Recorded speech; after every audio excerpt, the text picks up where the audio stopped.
Welcome to this quick and easy tutorial, where I'll show you exactly how to allow your channel owner to edit messages from other admins or members on Telegram Web using your PC.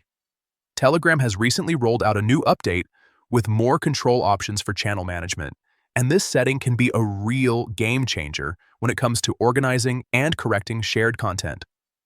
Let's get started. First, open Telegram Web on your computer. Make sure you're logged in with the account that owns or manages the channel you want to adjust. Once the main page loads, find your channel from the sidebar and open it. At the top left corner of the screen, you'll see 3 horizontal lines. Click on them.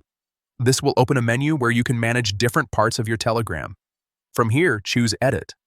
After you enter the Edit section, look for and select Administrators. This area lists all the people who have special permissions in your channel, including the owner, admins, and possibly bots. Now find and click on the owner's name in that list.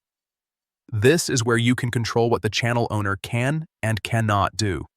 Scroll through the options until you see Edit Messages of Others. Once you've found it, check the box next to this option to enable it. This allows the channel owner to directly edit messages sent by other administrators or authors within the channel. After selecting the option, be sure to click the tick mark or save button at the top corner of the screen.